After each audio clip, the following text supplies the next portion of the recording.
If you think that you will have the same job after 20 years, then you're probably not aware what kind of job will be in the near future and how this will change the job market.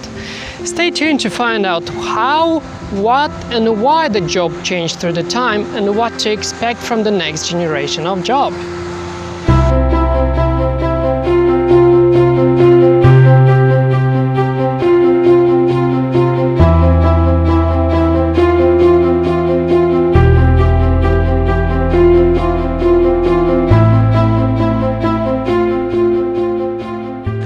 To understand the matter of things and where is the last work in the world, we will have to follow the events through time of a random thing everyone is familiar with, the shoes. We will look on the events that changed the shoes through time and how jobs related to the shoes changed as well. The first shoe looked very different from modern shoes and is an item of a footwear intended to protect and comfort the human foot. Before, it was often made by one human who skinned, dried, cut and sewed the shoe. This one-man job appeared of necessity to having shoe in a harsh environment. And before that wasn't any shoemaker work because people didn't wear any shoes. Later, the shoes have been improved by different techniques, materials or people to revolutionize in many forms and designs to suit every child, woman, man and profession. At this stage, no longer one person can do one pair of shoes by itself. Now, it requires many people with different skills, from material manufacturer, yarn maker, designer, sole maker, material scientist, glue maker, sew person itself, machine person to operate the machines, or many others. According to one source, to create a pair of shoes will require around 200 people.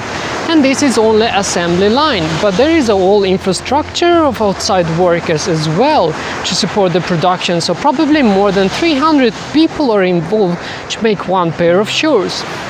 But if you think it's too many, then for sure you'll forget about a huge amount of people who sell these shoes. You see, before the shoemaker didn't need to sell the shoes because people came to him to buy or order a pair of shoes. Now you need many vendors, marketing, advertising, photographers and many more persons involved to sell the same pair of shoes. So now perhaps it's already more than 400 people are needed to make and sell a pair of shoes. Now tell me, who could imagine at the beginning of shoe invention that you will need so many people that seems to have nothing to do with shoemaking process, but still we have them. And we get from one person work to up to 400 people just for one pair of shoes. Don't be confused and think that along with the shoe industry jobs have been only created. No. During this process of making shoes from the beginning until modern time, many jobs was replaced too. Such jobs as animal hunters, pure finder and mudlarks who collected the urine, tanners who soaked and kneaded skin in urine with bare feet, smiths who forged metal parts and many others who were involved in early shoe production. As shoes get more advanced for different purposes with more precision and attention to the details, so do the jobs. Many of today's jobs are very specialized and find their niche to improve the quality and functionality of the material and shoes. As well as the number of people grow, and so does the amount of shoes, which lead to implementation of machine and semi-automatization process. For now, shoes change the main function from protecting to fashion and performance. People demand far more advanced and extravagant shoes to fulfill their desires and status. Moving with the long step to the future, we will have 3D printed technology that will throw in abyss all the modern jobs as well. Jobs like sewer, yarn maker, sole maker, glue maker, machine operator, delivery, and many other works to give birth to new jobs like app and soft developer, from managing to operate 3D printers to scan your precise measure of the right and the left foot. Hardware developers, system integration and optimization jobs are machine learning and artificial intelligence specialists and many others. Even such work is dramatic for those who are sewer or glue maker. This development of things will require probably far more than 400 jobs in many other fields. They are not even directly related to the shoemaking process. The job numbers in shoe industry will decrease, but this doesn't mean that overall in the entire market the job will decrease too. People will lose their jobs directly connected to their field, but this will not be an end because there are plenty of emerging new jobs from this transformation that we don't know too much about it. One thing, however, we can observe.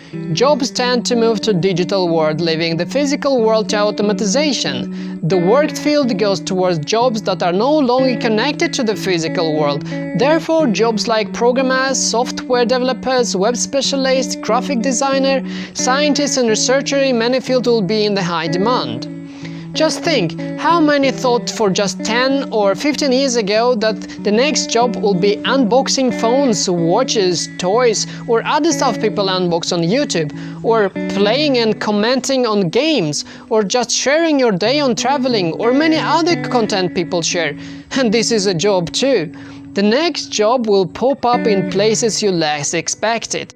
Now momentum of the cosmic scale is taking place by sending people on the Moon and Mars, and mining asteroids or other projects out of far from the Earth planet. All these fields will require a lot of jobs as well.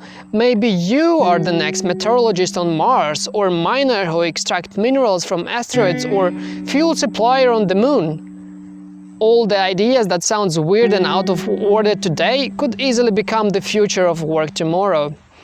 People will change many workplaces in different fields to cope with this changing world, so don't need to build your life around one job, because you will regret that when the work of your life will take an unexpected end.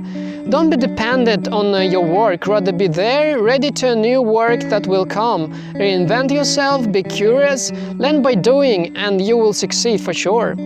After all this, you have to remember one statement. The last work in the world is the new work that does not exist yet. What I mean? Well, the jobs come and go all the time. It's like a loop in a never-ending process.